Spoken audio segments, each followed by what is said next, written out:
अस्सलाम वालेकुम। अच्छा जी, हमारी discussion cost and management accounting में KFC के सब्जेक्ट में कल हमने थोड़ा सा अपने कोर्स पे प्रोग्रेस शुरू की थी लर्निंग के रेफरेंस से, और हमने कल जो बात सीखी थी दैट वाज कॉस्ट। कॉस्ट होती क्या है और कॉस्ट को कितने अंदाज से देखा जा सकता है, कॉस्ट क्लासिफिकेशंस।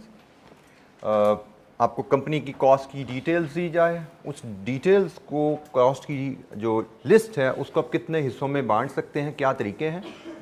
कॉस्ट को हम बाय एलिमेंट तकसीम कर सकते हैं 3 हिस्सों में, कल हमारी ये बात हुई थी। हम कॉस्ट को मटेरियल, लेबर और अदर एक्सपेंसेस में क्लासीफाई कर सकते हैं। और एक और तरीका जो हमने कॉस्ट क्लासिफिकेशन का देखा था दैट वाज बाय फंक्शन, कि हम कॉस्ट को 2 major function, production and non production, और फिर नॉन प्रोडक्शन के फर्दर फंक्शंस के मुताबिक हिस्से कर सकते हैं। This is called classification by function. तो ये 2 हमने एरियाज कल डिस्कस किए थे। कोई सवाल इनमें से किसी एरिया पे? अभी हमने कुछ एक्टिविटी देखनी है इन्हीं एरियाज़ की रिवीजन के लिए, और फिर हम आगे मूव करेंगे। बाकी जो 2 हमारी क्लासिफिकेशन के एरियाज़ रहते हैं उन पर बात करेंगे। लेकिन कोई सवाल कल की डिस्कशन से? आपको एक आदत जो डेवलप करनी है बेटा, जो मैंने शुरू में कहा कि रेगुलरली क्लासेस में तो रेगुलर रहना ही रहना है, साथ साथ आपने रेगुलरली नोट्स को जाके पढ़ते रहना है।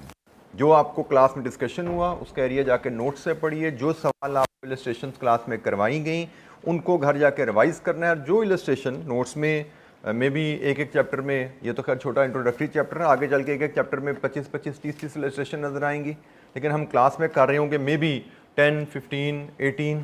बाकी जो इलस्ट्रेशन हम स्किप करेंगे क्लास में वो आपकी एक्सटेंडिंग होम असाइनमेंट है, कि जाके नोट्स पढ़ना, इलस्ट्रेशन जो की उनको रिवाइज करना, और जो नहीं कहीं उनको खुद अटेम्प्ट करना। ये एक्सटेंडिंग होम असाइनमेंट डेली की आपके पास हुआ करेगी। कोई सवाल कल के लेक्चर से जनाब? ये बेटा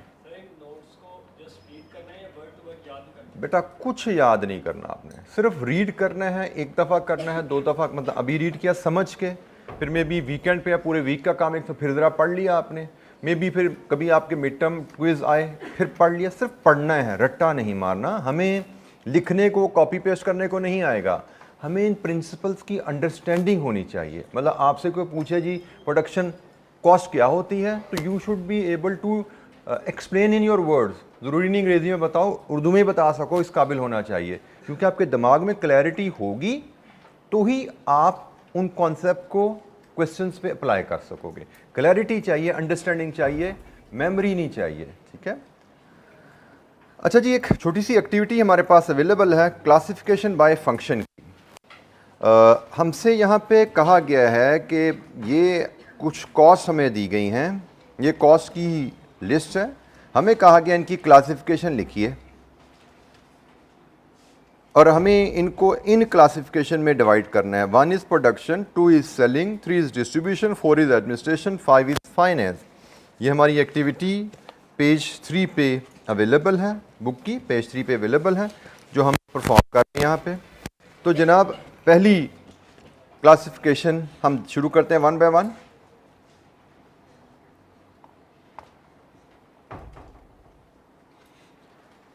ओवरऑल्स for machine worker production cost. तो ये जनाब नंबर 1, प्रोडक्शन का नंबर 1 है। हम नंबर यहाँ पे लगाते जाते हैं। दिस प्रोडक्शन कॉस्ट, क्योंकि production machine workers production facility में काम करते हैं, उनके ऊपर अगर हम जो भी खर्चा कर रहे हैं वो प्रोडक्शन कॉस्ट में क्लासिफाई होगा। Cost of printer cartridge in general office, administrative cost number 4, बिल्कुल ठीक है जी। Salary of factory supervisor, production, बिल्कुल ठीक है जी। Salary of payroll supervisor, admin, बिल्कुल ठीक है जी, एडमिन का फंक्शन है। Rent of warehouse for storing goods ready for sale, distribution, goods ready for sale को आपने स्टोर किया हुआ है, मतलब फैक्ट्री में फिनिश गुड्स से निकल गई हैं, रेडी फॉर सेल फेज में चली गई हैं, तो वो आगे कस्टमर की डिस्ट्रीब्यूशन का फेज शुरू हो जाता है। तो इसको हम डिस्ट्रीब्यूशन कॉस्ट में क्लासिफाई करते हैं। लोन इंटरेस्ट, फाइनेंस कॉस्ट, बिल्कुल ठीक है जी। और salary of factory security guard, production. लीजिए जनाब, ये हमने पहली स्लाइड पे जितनी हमारी कॉस्ट अवेलेबल थी इनको क्लासिफाई किया। किसी स्टूडेंट को कोई दिक्कत किसी चीज़ में की अंडरस्टैंडिंग में, क्लैरिफिकेशन में कोई समझ नहीं आई? जी बेटा। पेरोल सुपरवाइजर क्या होता है, या ये एडमिन में क्यों गई? पेरोल सुपरवाइजर, पेरोल बेटा जब कोई भी ऑर्गेनाइजेशन होती है उसमें एम्प्लॉयज़ को हर मंथ एंड पे सैलरीज पे की जाती हैं। सैलरीज पे करने के लिए जो डॉक्यूमेंट बनाई जाती है उसको सैलरी शीट कहा जाता है या पेरोल शीट कहा जाता है, जिसमें एम्प्लॉयज़ का नाम होता है, उनकी डेट ऑफ ज्वाइनिंग्स होती हैं, उनकी सैलरीज होती हैं, और उनकी अगर कोई डिडक्शन सैलरीज में से हो रही है in terms of income taxes या कोई, वो सारी डिटेल एक शीट में प्रिपेयर की जाती है जिसको रेलिवेंट अथॉरिटीज़ अप्रूव करती हैं। हाँ जी, ये ठीक है, ये एम्प्लॉयज़ हैं, इनको इतनी पेमेंट कर दी जाए। उस डॉक्यूमेंट को हम पेरोल या सैलरी शीट कहते हैं। तो payroll supervisor, the man who is responsible preparing that sheet, उसको हम पेरोल सुपरवाइजर कहेंगे, और ये एडमिनिस्ट्रेशन का फंक्शन होता है। ठीक है जी, यानी एडमिनिस्ट्रेशन का या कुछ ऑर्गेनाइजेशन में HR डिपार्टमेंट ये फंक्शन परफॉर्म करता है, सैलरी शीट मेंटेन करना। अगर कंपनीज में HR डिपार्टमेंट अलहदा से अवेलेबल, जो कि नॉर्मली बड़ी कंपनीज में होता है, हर छोटी कंपनी में HR डिपार्टमेंट अवेलेबल नहीं होगा, बड़ी कंपनीज में HR डिपार्टमेंट होगा, ह्यूमन रिसोर्स डिपार्टमेंट वो पेरोल शीट प्रिपेयर कर रहा होता है। तो यहाँ पे अगर हमारा कोई HR कॉस्ट लिखी होती तो हम इसको उस हेड में डाल देते। अगर HR नहीं है तो फिर एडमिनिस्ट्रेशन ही इस फंक्शन को परफॉर्म करती है। जी, कोई और सवाल? आगे चलते हैं जी, अभी क्लासिफिकेशन जारी है, वही classification but there are few more cost. Early settlement discounts for customers who pay early, selling cost. अच्छा, इसमें ना कल मैंने एक बात की थी, ग्रे एरिया थोड़ा सा आ जाता है, इसमें थोड़ा सा ग्रे एरिया मैं इसमें अगर आपसे डिस्कस करूं। कस्टमर को हम कह रहे हैं कि जी मैंने आपको चीज़ 100 रुपये की बेच दी। अर्ली सेटलमेंट डिस्काउंट है क्या कि मैंने चीज़ आपको 100 रुपये की बेची है। नॉर्मली बिजनेस में सेल उधार पे की जाती है, और हम इसके लिए वर्ड यूज़ करते हैं सेल ऑन क्रेडिट। उधार पे सेल की जाती है बिजनेस में, से 30 डेज क्रेडिट हमने सेल टर्म रखी हुई है। कस्टमर को हमने 100 रुपये की एक चीज़ बेची, उससे कहा जी आप 30 दिन बाद पैसे दीजिएगा, लेकिन अगर आप अर्ली पेमेंट कर दें तो हम 2 रुपये आपको छोड़ देंगे। अर्ली पेमेंट मतलब अगर आप 10 दिन में पे करें तो 98 पे कर देना। This is what is meant by early settlement discount. अब अर्ली सेटलमेंट डिस्काउंट को हम सेलिंग एक्सपेंस भी कह सकते हैं, जैसे आप लोगों ने कहा, क्योंकि ये कस्टमर को अट्रैक्ट करने की स्ट्रैटेजी है। कस्टमर को हम एक फ्लेक्सिबिलिटी दे रहे हैं, एक बचत का मौका दे रहे हैं कि आप हमसे खरीदें तो हम आपको अर्ली पेमेंट पे 2 रुपये छोड़ेंगे। ये सेलिंग एक्सपेंस में भी क्लासिफाई हो सकता है, लेकिन इसको फाइनेंस कॉस्ट में भी क्लासिफाई किया जाता है। अब वो भला कैसे फाइनेंस कॉस्ट में जाती है? एक नॉर्म होता है, कारोबार का एक साइकिल चल रहा होता है। कारोबार में रोज आपको पैसे कस्टमर से आने भी होते हैं और वो पैसे खर्च भी होने होते हैं। अगर कस्टमर से पैसे ना आए क्योंकि आपने उधार पे बेचा हुआ है, कस्टमर कहे जी मैंने तो 20 दिन बाद पैसे देने हैं, तो खर्चे तो चल रहे होते हैं, तनख्वाहें जा रही हैं, किराए जा रहे हैं, बिजली के बिल जा रहे हैं, वो तो रोज चल ही रहे हैं। अगर कस्टमर से पैसा आने में देर है और खर्चे मीट करने हैं आपने, खर्चे पूरे करने हैं आपने, तो आप क्या करेंगे? बोरो करना पड़ेगा आपको। आपने कस्टमर को चीज़ बना के बेची, उसने कहा जी ठीक है जी महीने बाद पैसे दूंगा। अब आपने अपने सप्लायर को पेमेंट करनी है कल या 5 दिन बाद, 10 दिन बाद आपने बिल्डिंग का किराया देना है, 15 दिन बाद आपने तनख्वाहें देनी है। कस्टमर ने कहा मैं महीने बाद पैसे दूंगा। तो अगर कस्टमर महीने बाद पैसा देता है तो आपको ये सारे खर्चे जो देने हैं आपने, ये कहीं से उधार लेके पे करने पड़ेंगे, और कहीं से उधार लेंगे तो उसकी फाइनेंस कॉस्ट पे करनी पड़ेगी। लेकिन अगर आप अर्ली सेटलमेंट डिस्काउंट ऑफर कर देते हैं कस्टमर को कि जी जल्दी दे दो, मैं पैसे 2 रुपये छोड़ते हैं हम, तो कस्टमर जब पैसे जल्दी दे देगा तो आपको बैंक से उधार नहीं लेना पड़ेगा। ऐसा ही बैंक से उधार नहीं लेना पड़ा, तो बेसिकली होता क्या है कि आपने बैंक से उधार बचाने के लिए डिस्काउंट पे किया। डिस्काउंट की कॉस्ट बर्दाश्त की। ऐसा ही है ना कि हमें बैंक का उधार ना देना पड़े, हमें सूद ना देना पड़े, हम ये कस्टमर को पैसे दो छोड़ देते हैं। तो बेसिकली इस सूरत में आपने फाइनेंस कॉस्ट को बचाने के लिए डिस्काउंट की कॉस्ट बर्दाश्त की, यही किया ना आपने। तो इस सूरत में इसको आप फाइनेंस कॉस्ट भी कह सकते हैं कि हमने पैसा जल्दी हासिल करने के लिए ये खर्चा बर्दाश्त किया है। तो यहां पे दोनों ऑप्शन आ सकती हैं। आप इसको चाहें तो सेलिंग में क्लासिफाई कर दें, आप इसको चाहें तो फाइनेंस में क्लासिफाई कर दें, दोनों ऑप्शन अवेलेबल हैं। और आपको अक्सर एग्जामिनर के सोल्यूशन भी कभी आप देखेंगे आई कैप जो हमें देता है, तो एग्जामिनर एक जवाब लिख देता है और बाज़ का ये भी जुमला नीचे लिखा होता है there may be other answers. वो यही सिचुएशन होती है कि शायद एग्जामिनर ने लिखा होगा 2 और नीचे से एक स्टैरिक के साथ लिखा होगा there may be other answer, या 2 और 5 दोनों ऑप्शन लिखी होंगी एग्जामिनर ने। ठीक हो गया। तो हमें ऐसे भी सवाल आते हैं जिनके जवाब एक से ज़्यादा हो सकते हैं। तो यहाँ पे हम इसको सेलिंग कॉस्ट भी कह सकते हैं, फाइनेंस कॉस्ट भी कह सकते हैं। Salary of the chairman PA, private assistant, administrative cost, ये तो एडमिन कॉस्ट ही है। Number 4 road tax licence for delivery vehicles, distribution, road delivery vehicle distribution का काम करती हैं। डिलीवरी व्हीकल आपकी प्रोडक्ट को कस्टमर्स तक पहुंचाती हैं, तो उन गाड़ियों पे जो टैक्स लगा वो डिस्ट्रीब्यूशन के काम में चूंकि गाड़ियां यूज होती हैं उनकी सारी कॉस्ट डिस्ट्रीब्यूशन कॉस्ट में जाएगी। बैंक ओवरड्राफ्ट फी, फाइनेंस कॉस्ट। बैंक ओवरड्राफ्ट क्या होता है पता है सबको? एनीवन जिसको नहीं पता? बैंक ओवरड्राफ्ट एक टेम्परेरी लोन की फैसिलिटी होती है।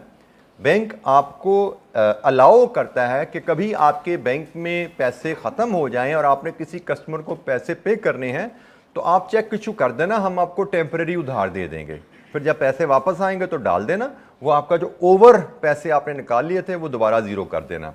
तो ये इसको हम ओवरड्राफ्ट कहते हैं। बैंक से आपको अप्रूवल लेनी पड़ती है। हर क्लाइंट लाइक मुझे एज एन इंडिविजुअल ये फैसिलिटी अवेलेबल नहीं होगी। ये फैसिलिटीज़ कारोबारी इदारों को अवेलेबल होती है और वो भी बैंक से एप्लीकेशन देके अप्रूवल के साथ मिलती है कि मेरे पास बैंक में अगर कंपनी के पैसे ख़त्म भी हो जाएंगे, कंपनी फिर भी चेक इशू करे तो बैंक वो लोन दे के क्लियर कर देगा चेक आपके सप्लायर को, और बाद में जब आपका पैसे आप डाल देना, जितनी देर आपने वो पैसा इस्तेमाल किया उसका इंटरेस्ट सूद आपको देना पड़ता है ओवरड्राफ्ट में। It also a loan, temporary loan. Salesman commission, this is selling cost. बिल्कुल ठीक है जी। तो हमने ये क्लासिफिकेशन बाय फंक्शन के ऊपर एक छोटी सी एक्टिविटी की। फंक्शन में 2 मेजर फंक्शन, एक प्रोडक्शन एक नॉन प्रोडक्शन। प्रोडक्शन फंक्शन में वो तमाम कॉस्ट आएंगी जो फैक्ट्री प्रेमिसेस में इनकर होती हैं, जो फैक्ट्री प्रोडक्शन के लिए बनाई गई है, उसमें जो खर्चा हुआ वो प्रोडक्शन कॉस्ट में क्लासिफाई होगा। और प्रोडक्शन के अलावा बाकी तमाम कॉस्ट नॉन प्रोडक्शन है, विच कैन बी फर्दर सब divided into selling, distribution, administrative, finance function. तो नॉन प्रोडक्शन कॉस्ट को फर्दर हम फंक्शंस के हिसाब से डिवाइड कर सकते हैं। जी कोई सवाल यहां तक जी किसी बच्चे के जहन में? जी factory supervisor and payroll supervisor. जी factory supervisor and payroll supervisor. Payroll supervisor तो अभी मैंने शायद किसी बच्चे ने सवाल पूछा था, मैंने उसको एक्सप्लेन किया कि जो सैलरी शीट एम्प्लॉइज़ की मंथली सैलरी का हिसाब किताब रखने की जिम्मेदारी जिस बंदे के पास है उसको हम पेरोल सुपरवाइज़र कह रहे हैं। और फैक्ट्री सुपरवाइज़र आपका जो प्रोडक्शन फैसिलिटी फैक्ट्री है उसका इंचार्ज है, मे बी वर्कर्स को सुपरवाइज करना कि सब लोग ठीक काम कर रहे हैं और लोग अपनी ड्यूटी पे टाइम पे अच्छे तरीके से काम कर रहे हैं। सुपरवाइज़र सुपरवाइज कर रहा है लोगों को, वर्कर्स को, कि सब काम ठीक हो रहा है, सफाई सुथराई प्रोडक्शन मेयार के इंस्ट्रक्शंस के मुताबिक हो रही है। प्रोडक्शन प्रोसेस को सुपरवाइज कर रहा है, तो इसलिए ये प्रोडक्शन कॉस्ट में क्लासिफाई होता है। जी एनी अदर क्वेश्चन? अच्छा जी नेक्स्ट क्लासिफिकेशन, ये काफ़ी अहम क्लासिफिकेशन है जी, क्लासिफिकेशन बाय नेचर। कॉस्ट को नेचर क्लासिफाई करना चाहें तो 2 कैटेगरीज में हम उसको क्लासिफाई करते हैं, एक डायरेक्ट कॉस्ट और दूसरी क्लासिफिकेशन होती है indirect cost. Classification by nature, हमें कंपनी की पूरी कॉस्ट का ब्रेकअप दिया जाए, पूरे साल का या महीने का उसका हिसाब दिया जाए, हमारी कंपनी में ये खर्चे हुए हैं, प्रोडक्शन नॉन प्रोडक्शन सारे खर्चे इकट्ठे करके हमें पूल दे दिया जाए और हमसे कहा जाए इसको बाय नेचर अलग करो। तो बाय नेचर हम कॉस्ट को दो हिस्सों में तकसीम करते हैं, एक डायरेक्ट कॉस्ट और एक इनडायरेक्ट कॉस्ट। अब डायरेक्ट कॉस्ट क्या होती है? तो भाई सबसे पहले डायरेक्ट कॉस्ट सिर्फ प्रोडक्शन कॉस्ट होती है, प्रोडक्शन कॉस्ट में डायरेक्ट कॉस्ट होती है। अब यहां पे अब ओवरलैपिंग थोड़ी सी आ रही है, अब हम साथ साथ थोड़ा फंक्शन को भी डिस्कस कर रहे हैं। प्रोडक्शन कॉस्ट जो हमने फंक्शन क्लासिफिकेशन पढ़ी थी, उस प्रोडक्शन कॉस्ट का एक पोर्शन डायरेक्ट कॉस्ट होगा और प्रोडक्शन कॉस्ट का एक पोर्शन इनडायरेक्ट कॉस्ट होगा। इसका एक और मतलब ही निकला है यहीं से ही कि नॉन प्रोडक्शन कॉस्ट सारी की सारी इनडायरेक्ट होती हैं। आगे इनडायरेक्ट की बात अभी पढ़नी है, डेफिनेशन पढ़नी है, लेकिन मैं आपको कम से कम पहचान बता रहा हूं। ये पहला जुमला क्या लिखा है? It is a part of production cost. Direct cost part of production cost है, वो कौन सा पार्ट है उसको हम समझेंगे अभी, लेकिन एक पार्ट प्रोडक्शन कॉस्ट में से डायरेक्ट होगा और एक पार्ट प्रोडक्शन कॉस्ट में से इनडायरेक्ट होगा। लेकिन साथ ही हम यहां से जो समझ सकते हैं कि नॉन प्रोडक्शन कॉस्ट सारी की सारी इनडायरेक्ट है, उनमें कोई डायरेक्ट पोर्शन नहीं होता, सिर्फ प्रोडक्शन कॉस्ट में डायरेक्ट कॉस्ट होती है। प्रोडक्शन कॉस्ट में डायरेक्ट कॉस्ट क्या होती है? Direct cost is the cost that can be directly traced with accuracy to a specific cost object, मतलब प्रोडक्ट। डायरेक्ट कॉस्ट वो प्रोडक्शन कॉस्ट है जो विद एक्यूरेसी प्रोडक्ट पे ट्रेस की जा सके। हमने फर्नीचर वर्कशॉप की मिसाल लेके हम चले थे, यही हम डेस्क की मिसाल लें जिस पे आप लोग बैठे हुए हैं।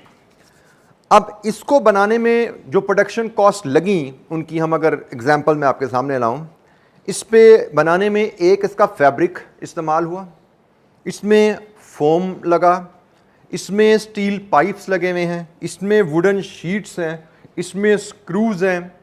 फिर जब ये बन रहा था तो इसकी फिनिशिंग के लिए सैंड पेपर भी यूज़ हुआ होगा, जिससे रगड़ाई करके स्मूथ करके पेंट किया होगा।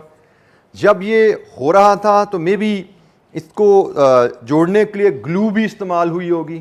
जब ये फैक्ट्री में बन रहा था तो यकीनन ड्रिल चली होगी जिसमें बिजली भी इस्तेमाल हुई होगी। ये सारी चीज़ें इसको बना, ये सारी मैं प्रोडक्शन कॉस्ट की मिसाल दे रहा हूँ। ये जिस फैक्ट्री में बन रहा था उस फैक्ट्री का किराया भी गया होगा। ये जिस फैक्ट्री में बन रहा था वहाँ पे प्रोडक्शन वर्कर था जिसने इसको कटिंग की, इसकी असेंबली की, इसकी फिनिशिंग की। These are all production cost. अब डायरेक्ट कॉस्ट क्या है? डायरेक्ट कॉस्ट प्रोडक्शन कॉस्ट का वो हिस्सा which can be traced with accuracy कि भाई इस डेस्क पे कितना खर्चा आया। फॉर एग्जाम्पल, अगर आपसे मैं कहूं कि इस डेस्क पे बनाने पे लकड़ी कितने रुपए की लगी, can we measure this with accuracy? Answer is yes. हम इस लकड़ी का साइज नाप सकते हैं और हमें पता है भाई ये शीट कितने की आती है, उसमें से ये टुकड़ा कितने का बना होगा। You can measure with accuracy. अगर मैं आपसे पूछूं इस एक डेस्क को बनाने में पाइप जो ये पिलर बने हुए हैं ये कितने फुट लगा, मेजर कर सकते हैं? We can measure with accuracy कि भाई 4 पिलर मुझे नजर आ रहे हैं, चारों का मैं साइज मेजर करूं, पर फुट मैंने कितनी कॉस्ट पे की है, तो पाइप की कॉस्ट पर डेस्क कितनी है मैं आसानी से मेजर कर सकता हूं। मैं आपसे पूछूं, मुझे बताइए इस डेस्क को बनाने में बिजली कितने की लगी, बता सकते हैं आप विद एक्यूरेसी? नो, ये नहीं बताया जा सकता है। प्रोडक्शन कॉस्ट पर बताया नहीं जा सकता। मैं आपसे पूछूं इस डेस्क को बनाने में सैंड पेपर कितने रुपए का इस्तेमाल हुआ, can we measure it with accuracy? Answer is no, क्योंकि सैंड पेपर कभी एक डेस्क में खत्म हो जाता, कभी एक पेपर 2-3 डेस्क पे चला जाएगा। We can not measure it with accuracy. तो अब यहां से आप डायरेक्ट और इनडायरेक्ट कॉस्ट का मतलब समझिए। डायरेक्ट कॉस्ट प्रोडक्शन कॉस्ट का वो हिस्सा है जो आप विद एक्यूरेसी मेजर कर सकते हो पर यूनिट कितना लगा।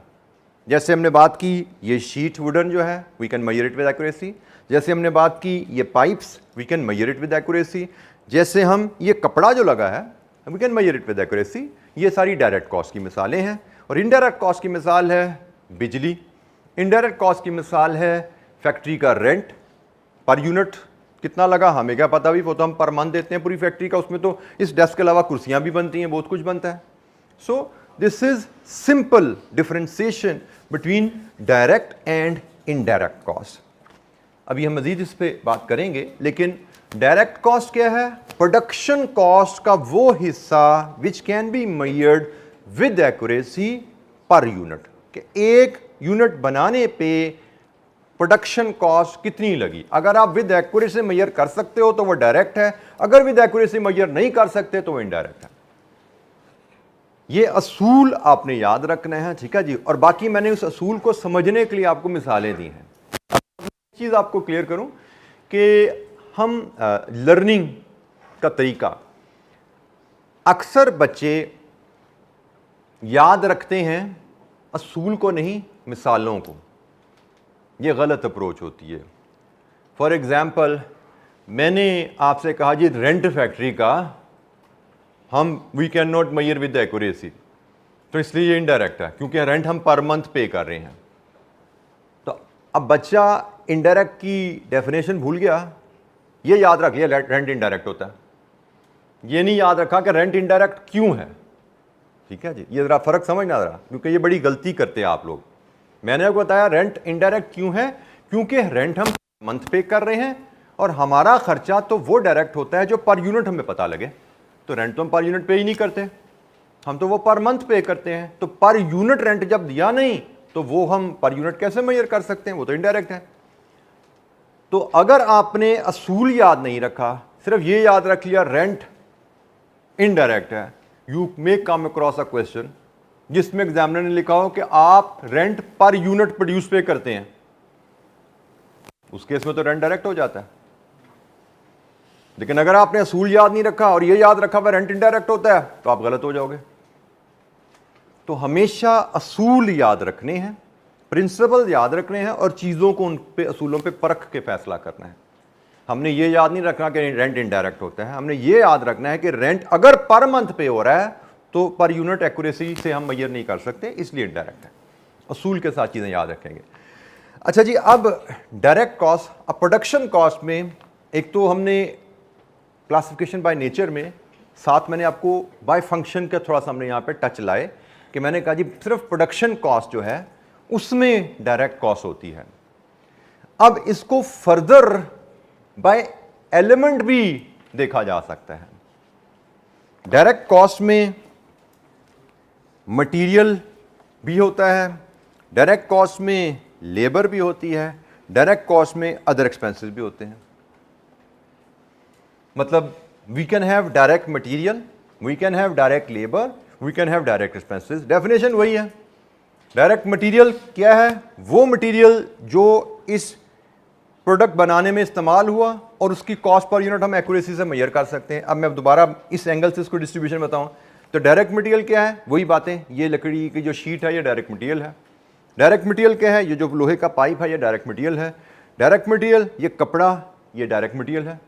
सो वो प्रोडक्शन कॉस्ट का वो मटेरियल जो प्रोडक्ट बनाने में इस्तेमाल हुआ and it can be measured with accuracy, वो डायरेक्ट मटेरियल है।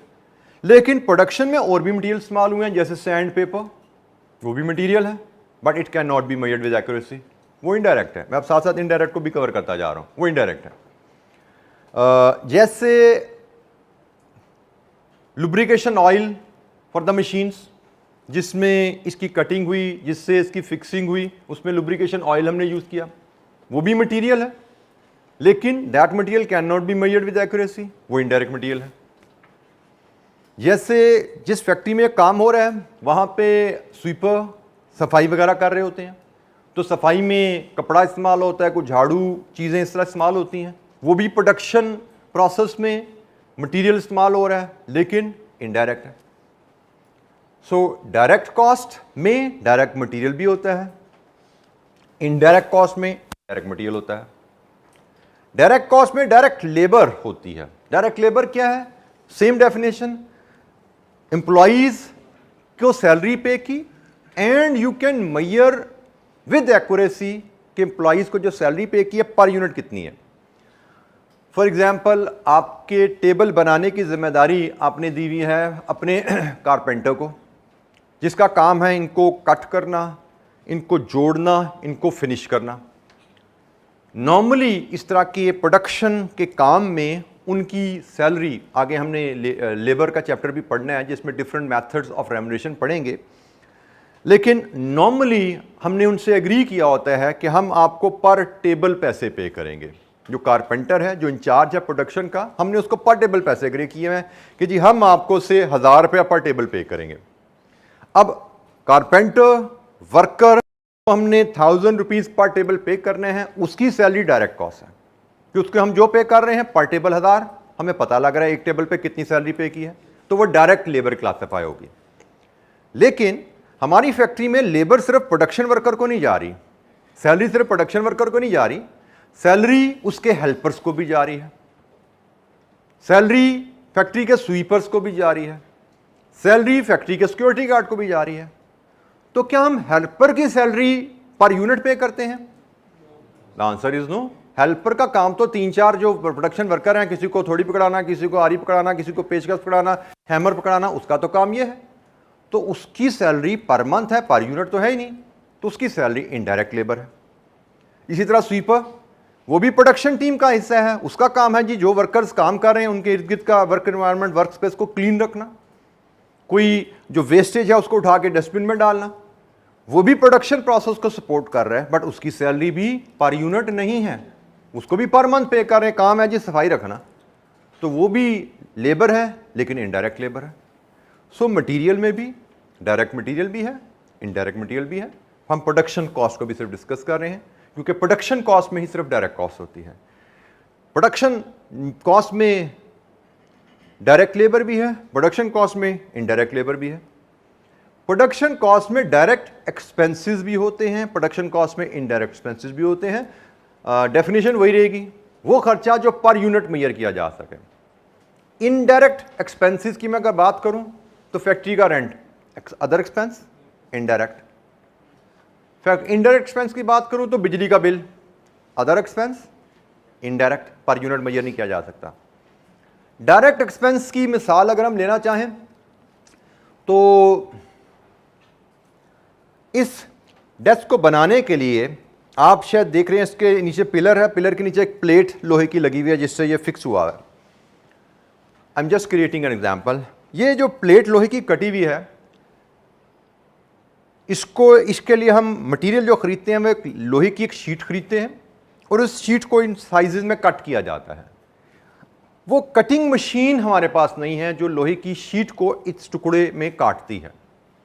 उसके लिए हम अपने किसी वर्कर को भेजते हैं कि भाई वो फलानी वर्कशॉप पे जाओ, उनसे कहो ये 6 इंच बाय 6 इंच के इसके टुकड़े काट दें, और पर यूनिट उनको हम 50 रुपये पे करते हैं। अब हमने क्या किया, एक थर्ड पार्टी से प्रोडक्शन में हेल्प ली, उनको कहा कि ये लोहे की शीट के 6 इंच बाय 6 इंच के टुकड़े काट दें। मटेरियल हमने दिया, उनने कट करके मैं वापस कर दिया अपनी मशीन की मदद से। अब ये ना मटीरियल खर्चा जो हमने उसको पे किया, this is neither material nor labour, this is other expense, क्योंकि हमने उसको किस काम के पैसे दिए, अपनी मशीन से लोहे की शीट को काटना। तो ये मटीरियल हमारा है, मशीन से कटिंग हुई है, हमने मशीन का एक तरह का उसको किराया दिया है मशीन यूज करने का, ये अदर एक्सपेंस है। And this is direct expense, क्योंकि हमें पता है हमने एक डेस्क में 1 2 3 4 टुकड़े लगाए हैं और 4 टुकड़ों पे 50 रुपए के हिसाब से 200 रुपए हमने पे किए हैं। पर डेस्क कितने पैसे पे हुए, can be measured with accuracy. This is direct other expense. बिजली का bill direct, indirect other expense. So direct cost production cost का वो हिस्सा जो कि per unit with accuracy major किया जा सकता है। डायरेक्ट कॉस्ट में डायरेक्ट मटेरियल भी आता है, डायरेक्ट कॉस्ट में डायरेक्ट लेबर भी आती है, डायरेक्ट कॉस्ट में डायरेक्ट एक्सपेंसेस भी हो सकते हैं। Royalty is another expense, is another example of direct expense. What is royalty? Royalty क्या होती है जी, कौन बताएगा? Any volunteer? कोई बच्चा हाथ खड़ा करे, रॉयल्टी के ऊपर बात कर सके।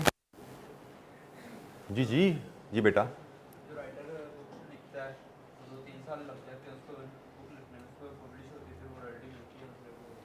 जी बिल्कुल, this is an example of royalty, but there could be other scenarios as well. Royalty मैं भी इसको मिसाल से आपको समझाता हूँ कि ये आपके साथी ने एक राइटर की मिसाल दी कि एक राइटर ने किताब लिखी, उसने एक पब्लिशर को दी, उसने पब्लिशर ने किताब छा के बेची, राइटर से उसका एग्रीमेंट है, पर बुक आपको एक्स अमाउंट में आपको रॉयल्टी, आपकी एफर्ट्स जो आपने की हैं उसका रिटर्न आपको पर बुक आपको मिलेगा। लेकिन ये रॉयल्टी बेसिकली एक और अंदाज में भी देखी जा सकती है, मैन्युफैक्चरिंग अंदाज में भी देखी जा सकती है। आपके इवन ये ब्रांड्स हैं बड़े बड़े, KFC, मैकडोनल्ड, बेसिकली मैकडोनल्ड है, अमेरिकन कंपनी है, यहाँ पे जो KFC बेच रहे हैं वो पाकिस्तानी कंपनी है। पाकिस्तानी कंपनी ने अमेरिकन कंपनी से एक एग्रीमेंट किया कि आप हमें अपना नाम इस्तेमाल करने दें, आप हमें अपनी रेसिपी दे दें। ये कहीं पे भी किसी भी बिजनेस में ये चीज़ हो सकती है कि एक कंपनी एक इंटरनेशनल ब्रांड से सपोर्ट लेती है, टेक्निकल सपोर्ट, ब्रांड सपोर्ट। उस टेक्निकल सपोर्ट, ब्रांड सपोर्ट के बदले एक रेगुलर पेमेंट की जाती है उस बड़े ब्रांड को, उसको हम रॉयल्टी कहते हैं। जैसे मैकडोनल्ड का मे बी अमेरिकन कंपनी से एग्रीमेंट होगा कि हम अपनी सेल का 10% आपको पे किया करेंगे। हम 100 रुपये का बर्गर बेचेंगे, 10 रुपये आपको भेजेंगे, हम 1000 रुपये का बर्गर भेजेंगे, हम 100 रुपये आपको भेजेंगे। 10% ऑफ सेल्स हम आपको एज रॉयल्टी पे करेंगे। अब रॉयल्टी भी अदर एक्सपेंस है, मटेरियल नहीं है, लेबर नहीं है, तो अदर एक्सपेंस हो गया। And this is direct expense. We can easily measure per unit कितने पैसे दे रहे हैं। 250 का बर्गर बेचा है तो 25 रुपये जाएंगे, 25 रुपये पर यूनिट आपने पे किया। आपने 300 का बर्गर बेचा है तो 30 रुपये जाएंगे, 30 rupees per unit. This is neither material nor labour, this is other expense, royalty is other expense and it is direct expense, can be measured with accuracy. Per unit कितने पैसे गए जी बेटा?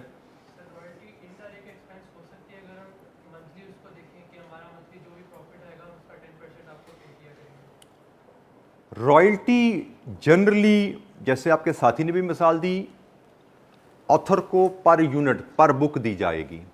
जैसे मैं भी आपको मिसाल दे रहा हूं, रेवेन्यू का X% दिया जाएगा। रॉयल्टी प्रॉफिट के ऊपर जनरली पे नहीं की जाती, उसको हम रॉयल्टी शायद फिर नहीं कह रहे होंगे, ठीक है, क्योंकि प्रॉफिट पे बात करेंगे ना तो आप तो बनने ही जादूगर जा रहे हो, अकाउंटेंट जो प्रॉफिट का जादूगर कहलाता है। तो प्रॉफिट को लॉस में कन्वर्ट करना, आपने एग्रीमेंट कर लिया प्रॉफिट का कि हम तो प्रॉफिट का 10% देंगे, प्रॉफिट कभी आना ही नहीं आपका, तो फिर दोगे क्या? तो इसलिए ऐसा एग्रीमेंट होता ही नहीं है, क्योंकि प्रॉफिट्स में जगलरी हो सकती है, प्रॉफिट मैनिपुलेट हो सकता है, ठीक है। तो इस तरह का एग्रीमेंट नहीं होता। एग्रीमेंट, प्रॉफिट का एग्रीमेंट वो करेगा जो आपका पार्टनर है, जो आपके साथ कारोबार में बैठा हुआ है, जो खुद बैठ के देख रहा है कि आप कोई जगलरी तो नहीं कर रहे। जो बाहर अमेरिका में बैठा है वो आपसे प्रॉफिट का एग्रीमेंट नहीं करेगा, वो आपसे सेल्स का एग्रीमेंट करेगा, ठीक है। रॉयल्टी जनरली सेल्स पे ही एग्री की जाती है, वो राइटर को रॉयल्टी पे होनी है या वो किसी मैन्युफैक्चरिंग इदारे को रॉयल्टी पे होनी है, वो सेल्स पे ही पे की जाएगी, ठीक है जी। Any other question? तो जनाब डायरेक्ट कॉस्ट की डेफिनेशन, डायरेक्ट कॉस्ट के further material, labour, other expenses में उसकी एग्जांपल्स हमने देखी। जी बेटा कोई सवाल यहाँ से करना चाहते हैं? सर्विसेज और नॉलेज जो प्रोवाइड करने उसकी जो रॉयल्टी मिलती है वो इंडायरेक्ट नहीं होती? रॉयल्टी मिलती है सर्विसेज और नॉलेज, मतलब एग्जांपल से बात करें, जैसे हमने भी किताब की बात की, मैंने एक किताब लिखी, वो पब्लिशर ने छाप दी, तो उसने राइटर को पर बुक एग्री किया एक X amount, Y amount. Indirect किस हिसाब से आप कह रहे हैं? जैसे एसी सर्विस के लिए बेटा वो रॉयल्टी नहीं, वो तो सर्विस चार्ज है ना। वो नहीं, वो एसी सर्विस के लिए वो नॉलेज हमने एक्सपर्ट हायर किया, वो नॉलेज दे रहा है कि एसी को इस तरह रिपेयर करना है या इसकी सर्विस करनी है। नहीं बेटा वो नॉलेज नहीं दे रहा, वो हमें सर्विस दे रहा है, वो हमें एसी ठीक करके दे रहा है। सर्विस एसी ठीक करने वाला कहीं और है, लेकिन वो ऊपर खड़ा होकर उसका नॉलेज और सिखा रहा है। बेटा कोई प्रैक्टिकल बात करें, ऐसा प्रैक्टिकली होते देखा कभी आपने? बेटा प्रैक्टिकल दुनिया की एग्जांपल देनी है ना, दुनिया में कैसे होता है एग्जांपल वहाँ से लानी है। मतलब मैंने तो कभी ऐसी ज़िंदगी में काफ़ी ठीक करवाया, मैंने कभी ऐसे नहीं देखा ये कि बंदा फ़ोन पे बोल रहा है अब ये तार छेड़, अब वो तार छेड़। वो तो आता है, बंदा नॉलेजेबल होता है, उसने किसी इदारे से ट्रेनिंग ली हुई है, किसी वर्कशॉप से काम सीखा हुआ है, वो आएगा मेरा एसी खुद ठीक करके चला जाएगा। उसने पीछे नॉलेज लिया हुआ है, सीखा हुआ है, ट्रेनिंग ली हुई है, उसकी उसने फ़ीस पे की हुई है, ठीक है। वो किसी इदारे को पे की है, किसी इंडिविजुअल को पे की है, किसी वर्कशॉप को पे किया है, वो नॉलेज एक्वायर करके आया, मुझे उसने सर्विस दी है। मेरी बात करें, मैं ऐसे एसी ठीक करवा रहा हूँ तो वो मुझे सर्विस दे रहा है और उसके मुझसे फीस ले रहा है, इसमें रॉयल्टी का एलिमेंट कहीं नज़र नहीं आ रहा मुझे। लेकिन टैक्स में थी मुझे फिर एग्जाम्पल थोड़ा सा प्रैक्टिकल देना, क्योंकि जो आप बात कहना चाह रहे हो प्रैक्टिकल मुझे लग नहीं रही और मैं पहुंच नहीं पा रहा आप क्या कह रहे हैं। जी बेटा आप बताएं। हमारा प्रोडक्शन प्लांट है, हाँ। वो खराब हुआ है, हमने बाहर के इंजीनियर को बुलाया कि हमारे इंजीनियर को ठीक करना चाहिए। वो एग्जांपल दी भाई मेरे क्लास में वो बेटा आपने बाहर के इंजीनियर को बुलाया कि हमारे इंजीनियर को ट्रेन करे, production plant it is still not royalty. आपने इंजीनियर को ट्रेन किया है, हमने डायरेक्ट कॉस्ट की एग्जांपल क्या बनाई, पर यूनिट प्रोड्यूस्ड। उसने आपके इंजीनियर को ट्रेन किया है कि प्लांट कैसे रिपेयर करना है, तो प्लांट की रिपेयर पे खर्चा आया, उसमें इंजीनियर की ट्रेनिंग कॉस्ट भी आ गई। दिस रिमेन्स इनडायरेक्ट कॉस्ट, क्योंकि पर यूनिट खर्चा कितना आया, डेफिनेशन तो ये है कि एक डेस्क बनाने पे कितना खर्चा आया, एक बर्गर बनाने पे कितना खर्चा आया। अब वो बर्गर बनाने वाली की मशीन को ठीक किया गया है तो दैट इज इनडायरेक्ट, हम उसको ट्रेस नहीं कर सकते पर बर्गर कितना खर्चा आ रहा है। वो मशीन ठीक होने के बाद 6 महीने चले, साल चले, 2 साल चले, हमें क्या पता। हम तो डायरेक्ट कॉस्ट की डेफिनेशन ही ये रखी हुई है कि भाई पर यूनिट प्रोड्यूस्ड जो खर्चा विद एक्यूरेसी हम मेजर कर सकते हैं वो डायरेक्ट है। जो per unit produced with accuracy measure नहीं हो सकता वो इनडायरेक्ट है। ठीक है, मेरा ख्याल है जो आपके साथी ने एग्जांपल दी दैट वाज, वो इसी की बात कर रहे थे आप, इसी तरह की बात करना चाह रहे थे आप। चलिए आप इसको सोच लीजिएगा, जहन में एग्जांपल अगर आ जाए तो हम कल बात कर लेंगे, कोई इशू नहीं। ठीक है, एग्जांपल आ जाएगी तो हम कल बात कर लेंगे इस पर, क्योंकि अभी जो आप एग्जांपल दे रहे थे दैट इज नॉट प्रैक्टिकल, वो होता नहीं। वो आपके साथी ने जो बात की दैट इज प्रैक्टिकल, उसको आई एक्सप्लेन। ठीक है, आप सोचिएगा, एग्जाम्पल आपको समझ आए आप मुझसे फिर पूछ लीजिएगा, कोई इशू नहीं। जी एनी अदर क्वेश्चन।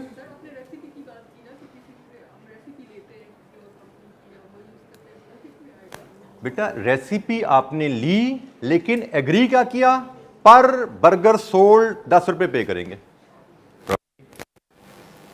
लेकिन रेसिपी आपने वन ऑफ 50,000 दे के खरीद ली, then it is not royalty, it is not direct cost, क्योंकि फिर पर यूनिट तो आप नहीं पे कर रहे। आपने 50,000 दे के रेसिपी का फार्मूला ले लिया है, अब आप उसको साल इस्तेमाल करें, 2 साल इस्तेमाल करें, उसे 1 बर्गर बनाएं, उसे 10 बर्गर बनाएं, उसे 10 साल बर्गर बनाते रहें, आपने पर यूनिट तो पे नहीं करना ना।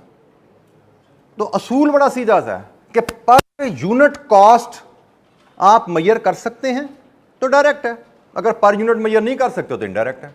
रॉयल्टी पे कर रहे हैं, मैंने वो क्या बोला, पर आपको 10% ऑफ द सेल्स, तो वो तो पर यूनिट मेजर हो सकती है ना। एक बर्गर 100 रुपए का है तो उसकी रॉयल्टी 10 रुपए है, एक बर्गर 200 का है तो उसकी रॉयल्टी 20 रुपए। तो अगर आप पर यूनिट रॉयल्टी पे कर रहे हैं, yes it is royalty, it is direct. लेकिन अगर आपने फार्मूला के एक दफा पैसे पे कर दिए हैं देन डायरेक्ट कॉस्ट नहीं है ये, क्योंकि उस फार्मूले से आप 1 यूनिट बनाएं, 100 बनाएं, 1000 बनाएं, लाख बनाएं, ये तो आपके कारोबार का चलने पे ना, चलता जाए तो आप 10 साल उससे यूनिट बनाते रहें, बट पेमेंट तो एक दफा कर दी आपने, इट इज नॉट डायरेक्ट। जी बेटा स्टाफ, ये भी तो डायरेक्ट नहीं है ना बेटा। स्टाफ को ट्रेन किया आपने, प्रोडक्ट पे खर्चा कितना आया, पर यूनिट खर्चा कितना आया, it can not be measured. Staff train हो गया, वो आपका 6 महीने चले, साल चले, 2 साल चले, प्रोडक्शन करता रहेगा, ट्रेनिंग कॉस्ट आपने एक दफा पे कर दी, it is not direct cost. जी जनाब, एनी अदर क्वेश्चन, कोई और सवाल। डायरेक्ट कॉस्ट, इनडायरेक्ट कॉस्ट को हमने डिस्कस किया, डायरेक्ट मटेरियल, इनडायरेक्ट मटेरियल और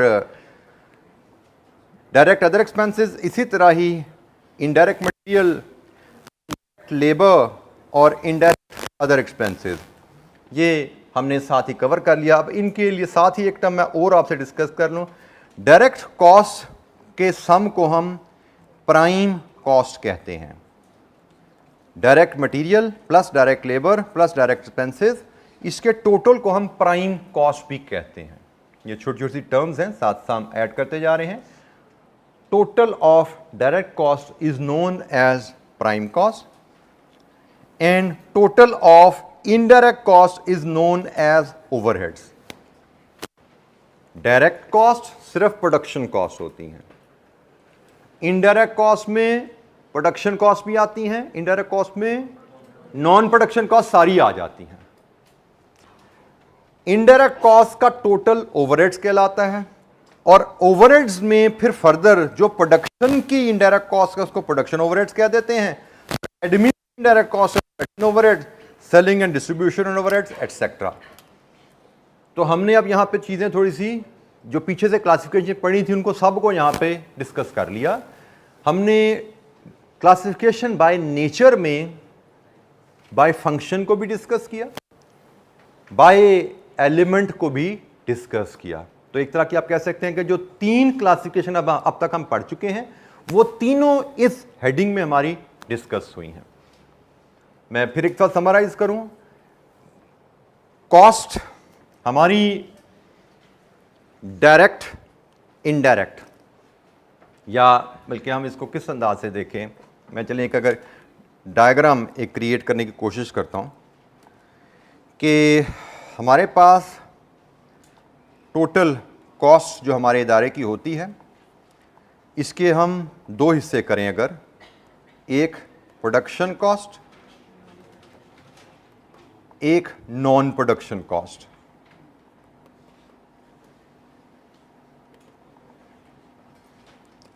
फिर प्रोडक्शन कॉस्ट में हमने बात की, इसकी फर्दर 2 हिस्से किए जा सकते हैं, एक डायरेक्ट, एक इनडायरेक्ट। और नॉन प्रोडक्शन कॉस्ट तो होती ही इनडायरेक्ट है, ऐसा ही है। फिर हमने मज़ीद जो बात की कि डायरेक्ट कॉस्ट में आपका मटेरियल भी हो सकता है, लेबर भी हो सकती है और अदर एक्सपेंसेस भी हो सकते हैं। इसी तरह इनडायरेक्ट कॉस्ट में भी आपका मटेरियल भी हो सकता है, लेबर भी हो सकती है और अदर एक्सपेंसेस भी हो सकते हैं। ये जो बात है हमने की कि टोटल कॉस्ट को हम किस तरह व्यू कर सकते हैं, ये बाय फंक्शन क्लासिफिकेशन आ गई, ये बाय नेचर क्लासिफिकेशन आ गई और ये बाय एलिमेंट भी बीच में कवर होगी। तो ये अब तक हमारी डिस्कशन की समरी है। हमें बाय फंक्शन की डेफिनेशन भी क्लियर है, हमें बाय नेचर की डेफिनेशन भी क्लियर है, हमें बाय एलिमेंट का फ़र्क भी पता है। तो ये अभी तक की डिस्कशन हमने यहाँ पे समराइज की है। कोई सवाल जी? बाय नेचर क्लासिफिकेशन में कोई इशू? जी बेटा।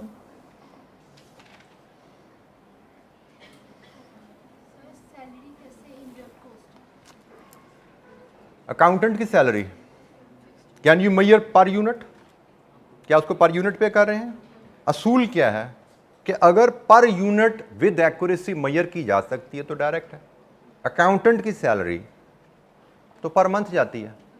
अकाउंटेंट तो डेस्क बना ही नहीं रहा, तो उसकी salary per unit of desk कैसे हो सकती है? Indirect cost. अच्छा, एक और असूल भी मटेरियल के लिए और लेबर के लिए एक और गाइडलाइन याद रखिएगा।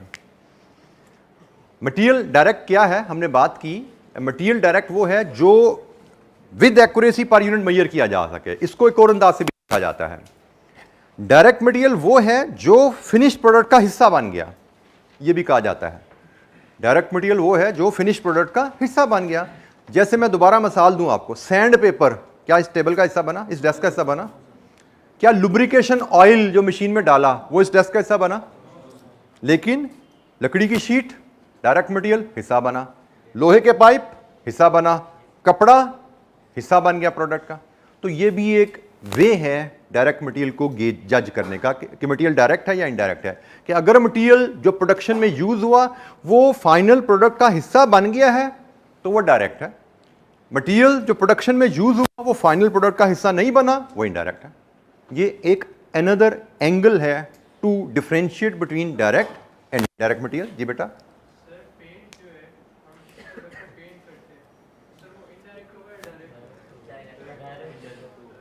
पहला क्राइटेरिया वही है, if it can be measured with accuracy. ठीक है, फॉर एग्जाम्पल आपने पेंट की अगर हम बात करें तो that can be measured with reasonable accuracy कि पर डेस्क कितना पेंट लग रहा है, that can be measured with accuracy. Normally आप किसी भी पेंटर के पास जाते हो, आप कहते हो ये घर कमरा पेंट करवाना है तो आपको विद एक्यूरेसी बताते हैं इसको ये 5 बाल्टियाँ लगेंगी। वो मेजर करते हैं एरिया, कितना एरिया है, अपने इनका कैलकुलेशन से इतनी बाल्टियाँ पेंट लगेगी। They can measure with accuracy कितना पेंट लग रहा है। तो same can be done with this paint here. वो क्राइटेरिया होल्ड्स कि if it can be measured with accuracy. But again मैं कह रहा हूं आपको क्वेश्चन को पढ़ना पड़ेगा। क्वेश्चन में एक कॉस्ट एक क्वेश्चन की इंफॉर्मेशन के मुताबिक डायरेक्ट हो सकती है, वही कॉस्ट दूसरे क्वेश्चन में इनडायरेक्ट हो सकती है। जैसे मैंने रेंट की आपको मिसाल दी, क्वेश्चन में लिखा हुआ है कि आप फैक्ट्री का रेंट पर मंथ पे करते हैं तो ये इनडायरेक्ट है। पर यूनिट कितना पे किया, भाई पर यूनिट तो पे ही नहीं किया हमने, हम विद एक्यूरेसी मेजर नहीं कर सकते। लेकिन आपके क्वेश्चन में लिखा हो सकता है कि आप रेंट पर यूनिट प्रोड्यूस पे करते हैं, हो सकता है आपका एग्रीमेंट ऐसा है कि भाई जितने यूनिट बनाएंगे उस हिसाब से रेंट पे कर देंगे, तो ये डायरेक्ट बन गया। ठीक है, तो you have to learn the principle and then applied. अच्छा, मैं दोबारा आऊं, डायरेक्ट मटेरियल के लिए मैंने एक पहचान बताई कि आप डायरेक्ट मटेरियल वो है जो हिस्सा बन जाता है आपकी प्रोडक्ट का, वो डायरेक्ट मटेरियल यकीनन है, provided it can be measured with accuracy. जैसे एक ऐसा मटेरियल जो इसका हिस्सा बन रहा हो और जो एक्यूरेसी से शायद मेजर ना किया जा सकता हो, ग्लू भी कहीं ना कहीं यूज होती है ना, कभी लकड़ी के किसी टुकड़े का यूज करने के लिए, and probably it can not be measured with accuracy, और इतनी माइनर अमाउंट है ग्लू। जब आपने कभी ये फर्नीचर बनता देखा हो तो इसमें पूरी फर्नीचर मुझे लगता है एक ही जगह ग्लू यूज हो रही है कि आपकी ये जो वुडन स्ट्रिप है इसका इसने एजेस बनाए हुए हैं, एजेस को ग्लू लगा के चिपका देते हैं। और ग्लू लगाने का तरीका क्या होता है, एक स्टिक उसने पकड़ी होती है बंदे ने, वो बाल्टी में डिप करता है, यूं करके लगाई और ये जा चिपका दी उसने। अब वो ग्लू बाल्टी पड़ी हुई है, उससे 50 डेस्क बने, 70 डेस्क बने, 80 डेस्क बने, हमें नहीं पता। Nominal amount can not be measured with accuracy, तो वो ग्लू इसका हिस्सा जरूर बनी है लेकिन शायद इनडायरेक्ट है। तो मैं फिर कह रहा हूं कि आपको कॉस्ट एंड मैनेजमेंट अकाउंटिंग में you have to apply your mind. ये कोई ऐसी चीज़ नहीं है कि आप रट के इसको अप्लाई कर दोगे। आपको हम यहाँ पे जो कॉस्ट एंड मैनेजमेंट अकाउंटिंग में चीज़ सीखते हैं, दिमाग को अप्लाई करना, असूल सीखना, असूलों को अप्लाई करना। हमें सवाल पढ़ने हैं, उनमें देख रहे हैं कौन से असूल लग रहे हैं और उन असूलों को हमने अप्लाई करने हैं दिमाग की एप्लीकेशन के साथ। हमने जैसे थोड़ी देर पहले आपके साथी ने कहा था कि हमें चीज़ें रटनी है, क्या रटनी नहीं है, समझनी है।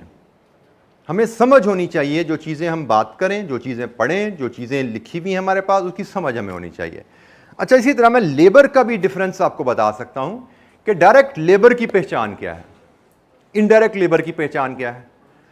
डायरेक्ट लेबर की एक तो तरीका हो गया जी, वो सैलरी जो per unit with accuracy major की जा सके।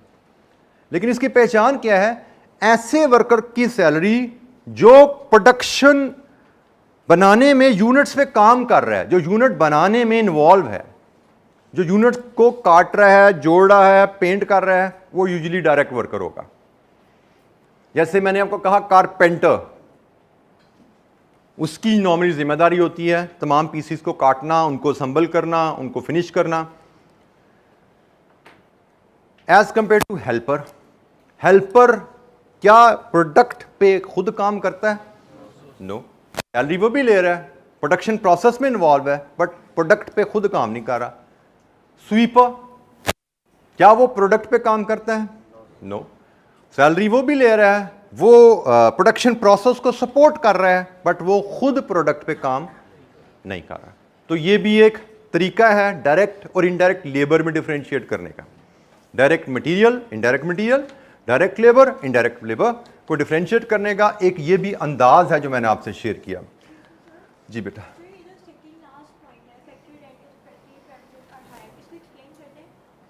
बेटा फैक्ट्री प्रेमिसेस हायर करेंगे तो रेंट है, फैक्ट्री तो ओन्ड भी हो सकती है ना, तो फिर रेंट होगा ही नहीं। बिल्डिंग, प्रेमिसेस का मतलब बिल्डिंग, फैक्ट्री प्रेमिसेस बिल्डिंग जिसमें आपका प्रोडक्शन हॉल है, जिसमें मशीनरी लगी हुई है, जिसमें आप प्रोडक्शन प्रोसेस कैरी करते हैं। ठीक है जी बेटा, और कोई सवाल? जी हमने जो बात की, मैं दोबारा एक उस स्लाइड पे हूँ जहाँ पे आया था, हमने एक और जो टर्म साथ सीखी थी वो मैंने आपको ये कहा कि डायरेक्ट कॉस्ट के सम को हम प्राइम कॉस्ट कहते हैं और इनडायरेक्ट कॉस्ट के सम को हम ओवरहेड्स कहते हैं। ठीक है जी, और ओवरहेड्स के फिर फर्दर हमने बाय फंक्शन इससे कर लिए कि ये प्रोडक्शन ओवरहेड्स भी हो सकते हैं, ये एडमिन भी हो सकते हैं, ये सेलिंग भी हो सकते हैं, सेलिंग एंड डिस्ट्रीब्यूशन भी हो सकते हैं, एटसेट्रा। ठीक है जी, तो ये हमारी अभी तक जो क्लासिफिकेशन हमने डिस्कस की है, by function, by nature, by element, और साथ हमने ये जो कुछ टर्म्स प्राइम कॉस्ट और ओवरहेड्स की साथ इनको भी सीखा। एनी क्वेश्चन, कोई सवाल जी? यहाँ तक कोई चीज़ समझ नहीं आई, पूछिए। बिल्कुल नहीं होंगे जी। अकाउंटिंग स्टैंडर्ड जो है, इंटरनेशनल फाइनेंशियल रिपोर्टिंग स्टैंडर्ड जो है, फाइनेंशियल अकाउंटिंग से डील करते हैं, बिल्कुल नहीं होंगे। ये मैनेजमेंट अकाउंटिंग है, कॉस्ट अकाउंटिंग है, इसमें इंटरनेशनल स्टैंडर्ड टाइप की कोई चीज़ नहीं होती। क्योंकि मैंने आपको एक बात शुरू में कही थी, जब हम डिफ्रेंशिएट कर रहे थे दोनों में, कॉस्ट और मैनेजमेंट में, हमने कहा था cost and management accounting internal management के यूज़ के लिए है, और इसमें इवन फॉर्मेट भी कोई फिक्स नहीं होता। ये भी इस टॉपिक में चैलेंज होता है कि एक सवाल को करने के 4-5-6 तरीके, 4-5-6 फॉर्मेट हो सकते हैं, कोई फिक्स फॉर्मेट नहीं है। फाइनेंशियल अकाउंटिंग में you have standards, you have the formats given by the standards, आपको उसके मुताबिक करना होता है। और वजह क्या है, आपकी फाइनेंशियल स्टेटमेंट पूरी दुनिया में आउट ऑफ द ऑर्गेनाइजेशन जा, तो they have to be on prescribe standard formats. Cost and management accounting की इंफॉर्मेशन आपकी कंपनी के अंदर रहनी है, किसी को समझ नहीं आएगी तो आपसे पूछ लेगा, लेकिन फाइनेंशियल स्टेटमेंट दुनिया में कहाँ गई वो पूछने के लिए आपके पास नहीं आएगा, इसका क्या मतलब है। इसलिए उनको स्टैंडर्ड फॉर्मेट पे बनाया जाता है। यहाँ पे कोई स्टैंडर्ड फॉर्मेट नहीं है, कोई स्टैंडर्ड्स नहीं है जिनको फॉलो करना है। There are rules, there are guidelines जिनको हमने अप्लाई करना होता है। तो आज के लिए इतना ही जी, बाकी इंशाअल्लाह कल मज़ीद इस डिस्कशन को हम लेके चलेंगे आगे।